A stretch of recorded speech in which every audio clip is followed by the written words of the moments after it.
있었습니다. 놀랍게도 잡채에는 당면이 없었습니다. 조선시대 궁중에서 만들어졌던 잡채는 여러 가지 채소와 버섯, 고기를 하나하나 정성스럽게 볶아 만든 음식이었습니다. 그래서 이름도 잡채. 여러 가지 나물을 섞었다는 뜻으로 섞을잡에 나물채를 썼습니다. 당시에는 지금처럼 흔하게 먹던 음식이 아니라 궁중의 연회에서나 맛볼 수 있었던 귀한 음식이었다고 합니다. 색깔도 서로 다른 채소들이 어우러지고 재료마다 맛과 식감도 달랐겠지요. 지금 생각하면 당면 하나 없이도 잡채였던 겁니다. 그런데 시간이 흐르면서 잡채에 큰 변화가 생깁니다. 바로 우리가 지금 너무나 당연하게 생각하는 당면이 들어오기 시작한 겁니다. 푸짐하게 차려내야 하는 잔치나 명절 음식에 당면이 더해지면서 오늘날 우리가 아는 잡채의 모습으로 조금씩 바뀌게 됩니다. 그러고 보면 참 재미있습니다. 수백 년 전 궁중에서 시작된 잡채가 세월을 지나면서 모습은 달라졌지만 지금까지도 명절이면 우리 식탁 한가운데 올라오고 있으니까요. 당면 이야기를 조금 더 해보면 재미있는 부분이 있습니다.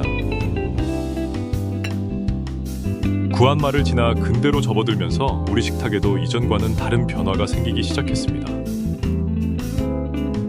공장에서 만들어지는 식품들이 늘어나고 예전에는 쉽게 접하지 못했던 음식 재료들도 사람들의 생활 속으로 들어오기 시작했죠. 당면도 그런 변화 속에서 점차 우리 음식에 사용되기 시작했습니다. 처음부터 잡채를 위해 만들어진 것은 아니지만 길고 쫄깃한 당면은 우리 음식과 꽤 잘 어울렸습니다. 그리고 사람들은 당면을 잡채에 넣기 시작하면서 지금 우리가 알고 있는 잡채의 모습이 만들어져 갑니다.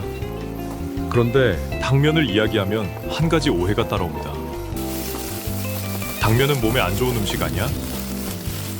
물론 당면만 많이 먹으면 탄수화물 섭취가 많아질 수 있습니다. 하지만 당면 자체를 무조건 나쁜 음식이라고 단정할 필요는 없습니다. 잡채를 먹을 때는 당면뿐 아니라 채소와 고기, 버섯도 함께 먹게 되니까요.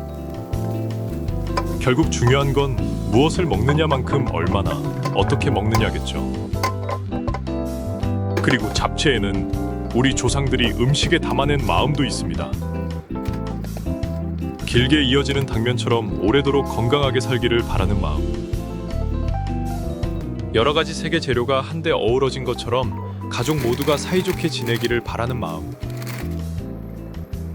그래서 잡채는 좋은 날이면 자연스럽게 생각나는 음식이 되었는지도 모르겠습니다. 한 접시의 잡채에도 그날을 축하하는 마음이 담겨 있었던 거죠. 그런데 우리가 잡채를 만들면서 가장 신경 쓰이는 게 하나 있죠. 바로 당면입니다. 처음 만들었을 때는 탱글탱글한데 시간이 지나면 금세 퍼져버리는 경우가 많습니다. 특히 명절처럼 음식을 미리 준비해야 할 때는 잡채가 처음 만들었을 때와 상에 올릴 때 맛이 달라지는 경우도 많았죠. 그래서 잡채는 맛있게 만드는 것도 중요하지만 시간이 지나도 처음의 식감을 얼마나 유지하느냐가 참 중요한 음식입니다. 그런데 재미있는 건 잡채가 맛있다고 해서 당면을 무조건 많이 넣는다고 좋은 것도 아니라는 겁니다. 채소와 고기, 버섯, 그리고 당면이 서로 자기 자리를 지켜야 한 접시의 잡채가 제대로 완성됩니다. 이제 이 당면이 준비해 놓은 재료들과 만나게 됩니다. 이제 준비한 재료들이 하나로 만났습니다. 각자의 맛은 그대로지만 한데 어우러지니 또 다른 맛이 만들어집니다.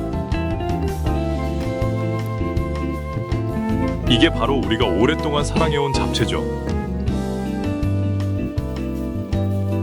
오늘은 불지 않는 방법으로 만들어봤습니다.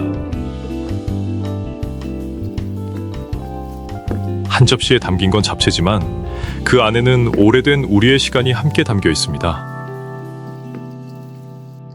오늘도 한 끼를 요리하며 인생을 요리합니다.